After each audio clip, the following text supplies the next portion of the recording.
Please note that Matan's crowdfunding campaign began on May 25th and will be continuing throughout this week. We'd really appreciate any support that you can show for Matan and all of its Beit Midrash programs. Check out our website for the ability to donate and support Matan to continue in all these wonderful endeavors.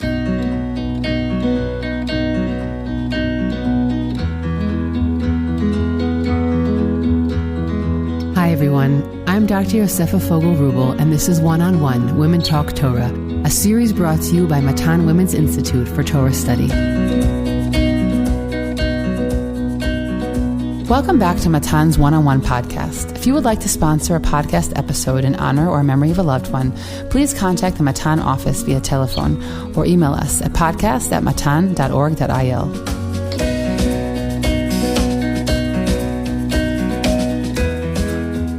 Each week we spend 30 minutes speaking about a seminal figure or idea in that week's Parsha. Parshat Naso opens with the Levite census, since they were not included in the national census in the previous Parsha. The Torah then conveys the importance of keeping the encampment free of impure individuals. Then we have the laws surrounding the Isha Sotah, the suspected adulteress, the laws of the Nazirite, the priestly blessing, and the Parshat concludes with the tribal princes, the Nesi'im, their inaugural sacrifices brought to the Mishkan. Today I have the pleasure of sitting down with Rabbi Alex Israel, who is a teacher and scholar of Tanakh at Matan, Yeshivat Eretz Tzvi, and Midreshet Lindenbaum. He is also the director of community education summer programs at the Pardes Institute of Jewish Studies. His books, First Kings, Torn in Two, and Second Kings, In a Whirlwind, have been received with great acclaim. His writings may be found at www.alexisrael.org. Rav Alex, it's great to have you here to speak about the Nazir. I'm delighted to be here to speak to you, Yosefa. Really a pleasure. We have sort of coming full circle of having had more contact when I first came to this country, when we were doing things together for Nefesh B'Nefesh. So, right. We used to run a seminar for gap year students to try and, take the low-hanging fruits and to capture their enthusiasm during their Shana Ba'aretz and introduce them to Nefesh B'Nefesh. Exactly. So it's great to come back and here to talk about Torah. Yeah, we are. And we're going to talk about the Nazir this week. And the Nazir is really such a fascinating personality because we have these very strict laws about the Nazir. We know that the Nazir has certain restrictions. He's not allowed to cut his hair. He's not allowed to drink wine or drink the products of wine, eat the products of wine. And he's not allowed to come into contact with the dead. And the question, of course, is, who would do this? Why would somebody become a Nazir? Why would somebody take this radical step?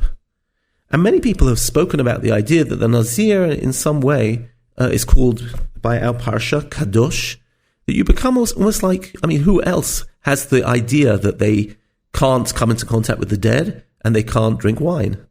And that is the Kohen. It's almost like an Israelite who's a wannabe Kohen. He wants to be in a different space. He wants to be in a holier zone. And therefore he takes a neder, he takes a vow, and puts upon himself extra restrictions. And the question that I have is, what would lead a person to such a radical move? And here I'm going to quote the first Rashi. It's a famous Gemara, which says that what is the connection between this Parsha, the Nazir, and the Sotah, which was the previous Parsha, the suspected adulteress. And the Talmud tells us, Rashi quotes it, Kol haro'eh Sotah bekilkula yazir atzmo min hayayin. If somebody sees a woman who has gone through the Sotah procedure, which is exceedingly humiliating, and he sees her in this humiliated state, he will then restrict himself from wine. What's the connection? The assumption is that this woman got herself into a compromising sexual situation, which aroused the suspicion of her husband. And the way she got into this compromising situation was because she was drinking. And he looks at this situation. I would even argue that he's quite traumatized by it. He looks at what's going on in society and says, look, people are getting themselves into all sorts of unpleasant situations, unethical situations. They're messing up their marriages. And therefore, you know what? I'm never going to have another drink.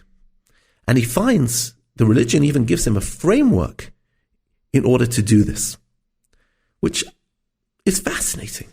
I mean, in this Rashi, or again based on the Gemara, is saying that one of the first reasons that somebody will want to make a change in their life is as a result of what they see around them. Meaning it's not an internal, didn't necessarily start internally. It started from something they see around them, a societal trend that they say, I don't want that to be me. So let me take active steps to change my persona so that I won't be like that person. I won't be like my sibling, or I won't be like my whoever it is around me. And I say, I don't want to be like that. Right, which is amazing. I mean, in general, what changes people when people make big transitions in their life and in their life course? What are the things which changes people? Recently, I was in a community visiting for Shabbat, and some of the families I was with were telling me that some of their children, after their year in Israel, or even before their year in Israel, had gone from being modern Orthodox to far more right-wing, far more Haredi. And when I probed and asked them what was causing that, it was a lot to do with the inconsistencies or the lack of intensity that they found in the modern Orthodox lifestyle. And when I was thinking about the Nazir, I was thinking about this idea of shifting oneself sociologically. Maybe I'll even, say something personal, right? When I was in my Shana Aleph in Yeshiva, I remember at a certain stage, I realized, wow, I've really got to take my Judaism more seriously. And I'd been in a very modern Orthodox Bnei Akiva Chevra, and, there were certain standards I wanted to become more rigid and more particular about. And I guess, and I wasn't even aware, now I look back on it and I can understand, but it went along with me suddenly wearing my tzitzit out and wearing a bigger kippah. And I was sending a message to everybody around me. I'm not quite in your space anymore. I needed to transition to a different, maybe inside. I did that by changes on the outside. And I wonder whether the Nazir, it sounds like the Nazir is doing that as well. The Nazir finds society to be decadent, finds society to be lax and loose, and says, fine, I am going to cast upon myself restrictions, additional chumrot, one might call it, stringencies, and place myself in a far more secluded space. I imagine if somebody doesn't drink wine, so they're not going to be going to, cocktail parties and hanging out in the pub. A person who's got long hair is going to be visibly marked. People would know that person is a Nazir.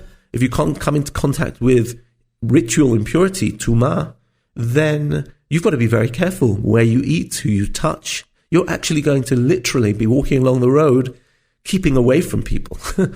And so this person is really putting themselves in a different space. The difference between what you describe in your personal transformation and the Nazir, which makes us, I think, sometimes look at the Nazir with a raised eyebrow, is that when people are doing it in a social context where it's acceptable, where there are other people doing the same thing, where we might expect that kind of change, so we're able to sort of process it more easily as a society.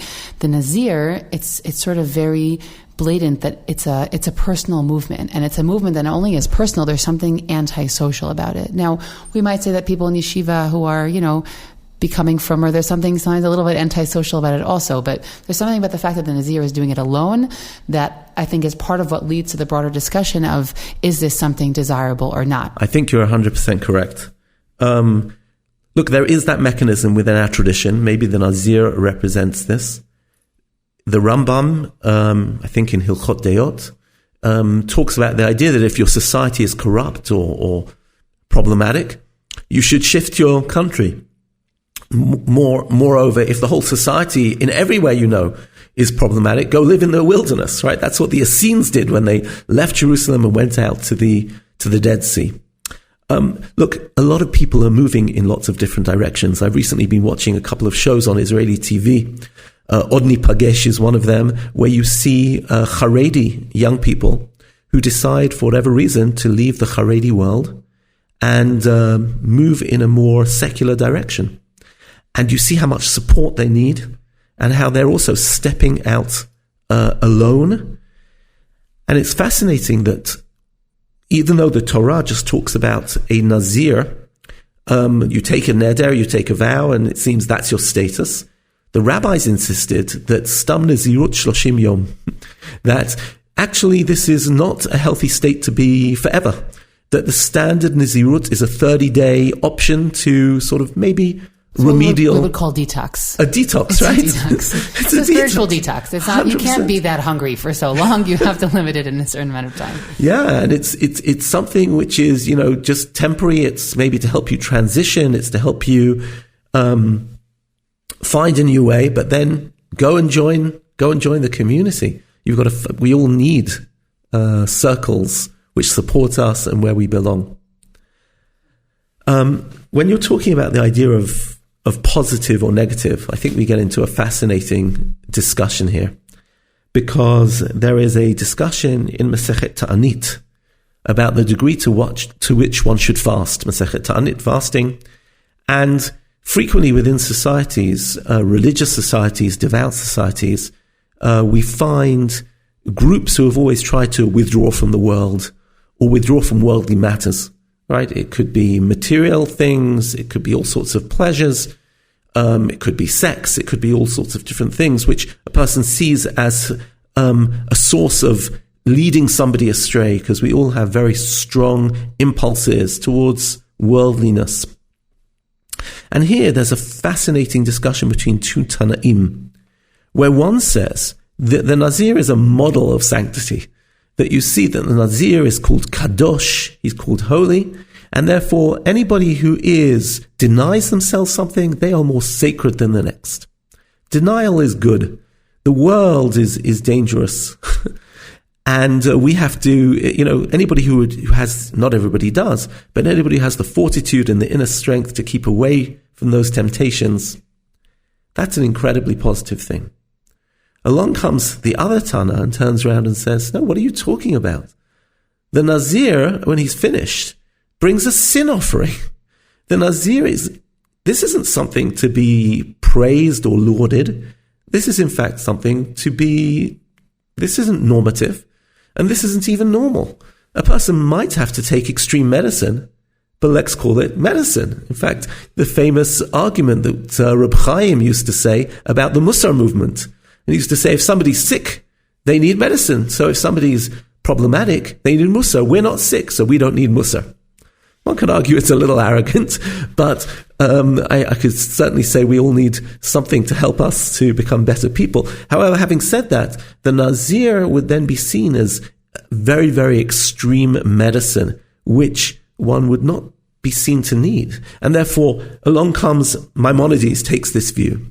And he says that the Torah has already forbidden us a lot of different things. It already restricts our lives in so many different ways. Many of the ways which are related to our carnal lives, relating to our food, relating to our sexual lives, relating to what we wear. And he says, you don't need more restrictions. And therefore, live a normal life and don't add restrictions. That's not what the Torah wants. What's fascinating is that there have been movements, and we see it in other religions, and of course within our own, who have always wanted to go the other way. I don't know where you find yourself in this sort of spectrum, this retzef. I think that this has to interact with one stage of life. And there are stages of life where one is facing different things, or what the reality is that they have in their own life, how much they're looking to disconnect from the world or push themselves to a higher spiritual level, and times at life where they're not looking to do that. The truth is that on a historical level, this throws me not even to the Musar movement, it throws me right to the Hasidic movement. And a huge part of that movement was also embracing our physical world and food, drink, enjoying our bodies, as opposed to they were responding to all those much more ascetic movements that had taken over the world, particularly in Eastern Europe. So it throws me to that moment in time. But I actually was thinking about the Korban Chatat, the sin offering, as you defined it, that I wonder here, and I know that the Tanaitic Parshanut really grabs onto that as this is a sin, it's not something you should do. But it throws me back to the question of the woman who gives birth who's bringing a Korban Chatat, which again, in previous episodes we defined it as a guilt offering, or something that's a bit more gentle than a sin offering, and that was something we spoke about in earlier episodes. But I wonder if it's a sin that he became a Nazir, or it's simply a sign that this is a situation that needs to come to a close at a certain point? Meaning it's not really that there was something, any negative judgment, but that it's something that must be finite. Just like a woman giving birth, and in that postpartum stage is a finite stage that she needs to exit and to re-enter society. So too the Nazir, whether it's for 30 days, as you brought before from Chazal, or it's a person who's in yeshiva and spends 3 or 4 years in that stage of life, everybody recognizes, I think, that when you eventually have to move through the natural rhythms of life, you need to exit that stage, because it simply doesn't coalesce with natural living. Wow, I think that's something which is really, really meaningful, both in terms of pshat and in terms of life, because I think you're 100% correct. The chatat is a sort of a reset button. It's sort of is wiping the board a little bit and, saying one has to transition. We find, for example, even before the Mishkan is working, the first thing you have to do is v'chiteta tamizbeach, right? You have to almost like reset the mizbeach. It's like formatting it. And likewise, as you say, after childbirth and here, there's that sense that the chatat is maybe a moment of transition. But I want to just come back on one point that you're saying, because we were talking about the Nazir as being maybe a sense of seclusion. And in that regard, something, maybe an opportunity to dive into something, an extreme environment, as opposed to ordinary life, society, old people, young people, children, parents, married life, work, and all the craziness that creates in our lives. But here, and I've got to say, when the argument between practicing denial or being in the world and realizing that embracing the world, right, and the way that the Rambam says that lo yimna atzmo ela midvarim shemanot haTorah bilvad, you should only deny yourself from things which the Torah has denied you, and that the world is ultimately a good world.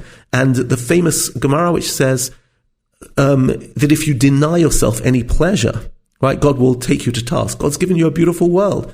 Why not enjoy wines? Why not enjoy good cuisine? Why not enjoy, social environments and the company of friends? This is all positive.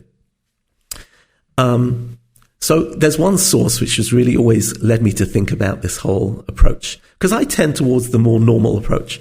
I enjoy having a nice house. I enjoy having a garden. I enjoy the pleasures of life very, very much. And I side with the Rambam in my own lifestyle.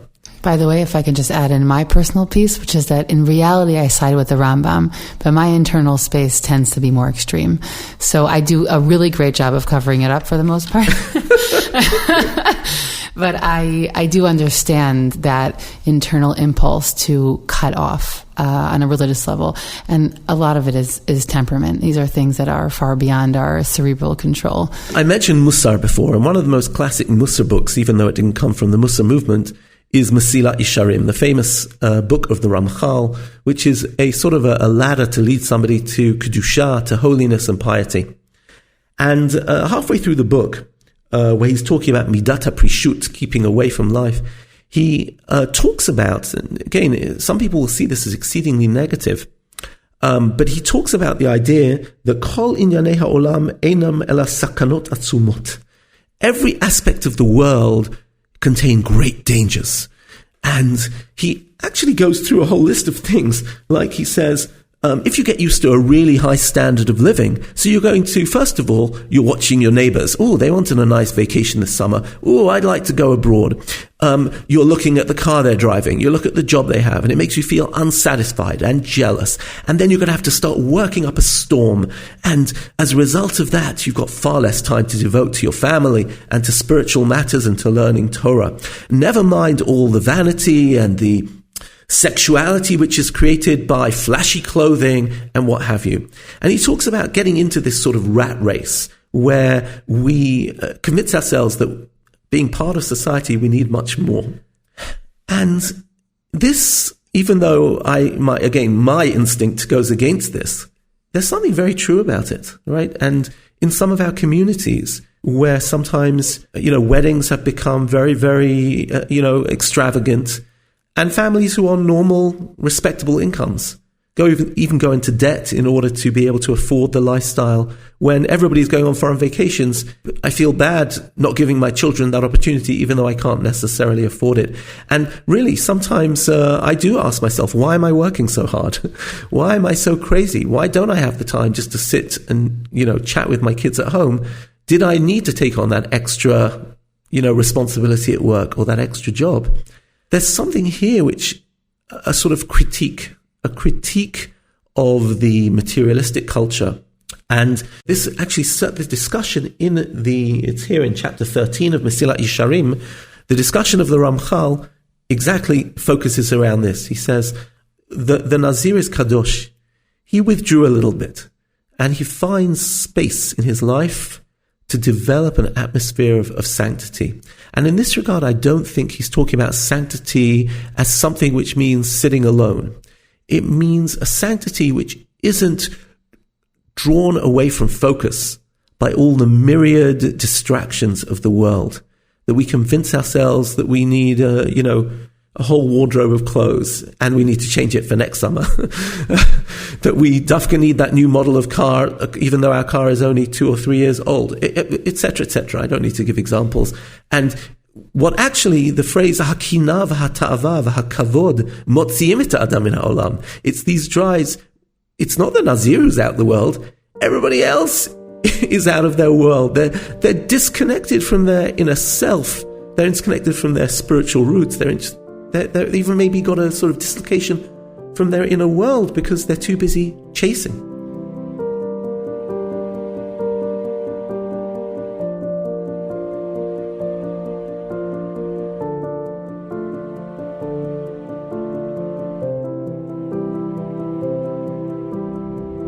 Your thoughts are spurring two thoughts of my own.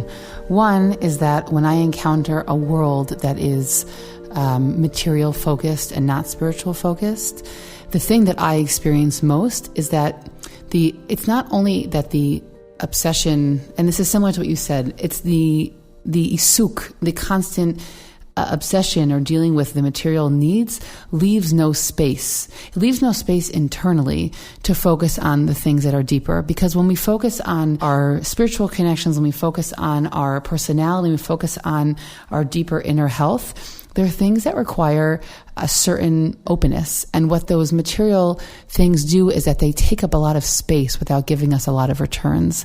And so that's something that really gets to me. Meaning it's not the physical manifestation. It's not the house or the car, to be quite honest. I love a big house. It's simply that, the Gemara also says, Mar ben nechasim, mar be da'aga, that you start to, you have more material items and you have to deal with them all the time. You have to manage those items, and it simply takes up the internal space that you need to be able to focus on things that are deeper and honestly more difficult to actually navigate and bring to higher places. That's thought number one I had in what you said. The other thought that I had listening to you was that I think that the koach of the Nazir, what he really gains is not the time he's away from society, but it's when he comes back. Because what it does is recreate a sensitivity that might have been lost when you were just going with the flow of society. Because when you, let's say, cut back on, someone's TV watching, or you cut back on someone's, physical indulgences in whatever realm of someone's life, what you gain is not the time away from it, but it's that when you come back to re-embrace it, you come back with a renewed sensitivity to how that impacts your spiritual self. And so if we go to the food example again, the detox, okay, so somebody may have lost a little bit of weight or feel better or doesn't have a stomachache or doesn't feel bloated after 30 days of detox, but what they've gained is a better starting point, or sort of this initial homeostasis that they're now much more sensitive to when their involvement in the regular world shifts that. And so I feel like that's what the Nazir really gains, is dafka his re-entry into the world as opposed to when he left it.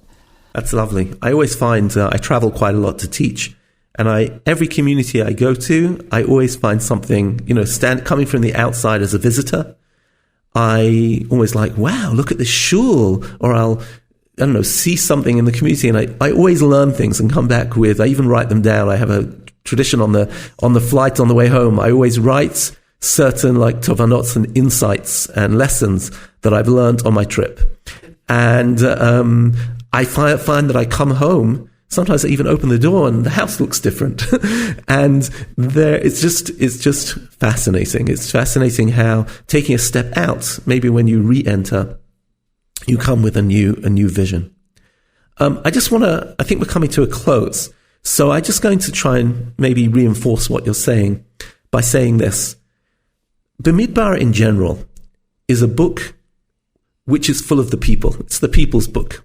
You know, of Shemot, we hear about Moshe throughout. Vayikra, we hear a lot about Aharon and the priesthood. And suddenly in Bamidbar, we're surrounded by people, right? The Nesiim, the leaders of the tribes. We count all the people, the swarms of 600,000 people. And all sorts of other people, the Meraglim and Yeshua and Kalev and Pinchas and the daughters of Salafchad and loads of 250 people with Korach. This is the people's book. And Parshat Naso in particular keeps on transcribing the camp in different ways. We have, as you mentioned earlier, the fact that certain people who are impure don't belong within the camp. Later on in the Parsha, in other words, the camp has a certain Kedusha. Later we're going to hear about the people who are the fisheries, the priests, the Kohanim, who do Birchat Kohanim. That we don't just get God's blessing. We have people to bring us the blessings. There are people who particularly give us the blessings, and they are a resource for us. They are somebody who can be a vehicle, a conduit within our society. And later on we're going to hear about the Nesiim who represent, the princes who represent the tribes on the stage when the Mishkan is dedicated.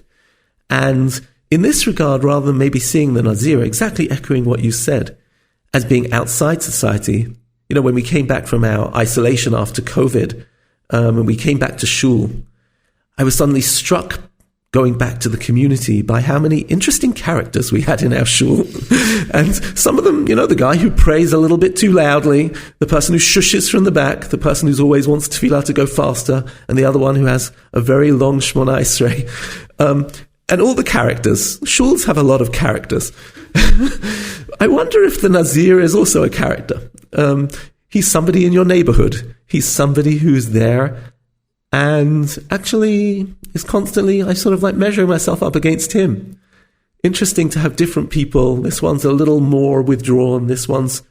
And part of being in a social environment is always to be able to look at the people around us and learn from them. You know what I love about this conversation is that we've taken the Nazir, who seems to be somebody who is far away from us, and your description or your animation of him is made him the guy next door, right? He's become somebody who's really familiar to us, and I think that that's a brilliant way to read the Parsha because it makes everything feel closer. And the question is, what Nazirite tendencies do we have inside of ourselves or not have inside of ourselves? Or looking at somebody who's taking a step back and let's give them a moment. Let's give them a moment in time to make that recalculation or recalibration without and I know that it's very hard if it's someone's child who's going through change or it's someone's sibling. It's really, really, really hard to stand back and watch that without judging them, really judging them. Who are you? Who do you think you are? What do you think you're actually going to change? But I think also what the Torah says is that, no, they really can change. And sometimes that's as a result of something they saw in society, which utterly turned them off or turned them on spiritually. Or sometimes it's an internal space that someone has reached where they say, I don't like the version of myself that I am, whether it's in response to something on the outside or not. And so I love that this conversation has sort of made the Nazir be that guy or that woman, on the street. And I think that ultimately the call is to say, we just said in the Parsha that we want our camp to be a place of holiness, and that there are people that in certain states, they really shouldn't be there, and they need to remove themselves. And here we have the example of somebody without being officially impure. They're not the Mitzorah. They're not somebody who has to be sent away, but they're voluntarily saying, I want to be a better contribution to the holiness of this camp. And so I'm going to take some time out, and eventually I'll come back. This is not a permanent state. Life can't continue like that.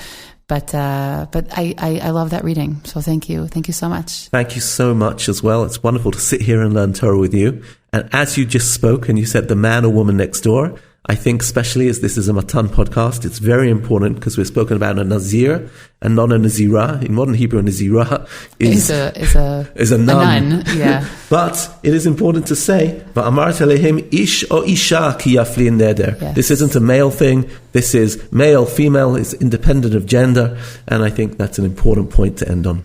Thank you. Thank you. I hope you've enjoyed this conversation as much as I did. I'm Dr. Yosefa Fogel-Rubel, and this is One-on-One Women Talk Torah, a series brought to you by Matan Women's Institute for Torah Study.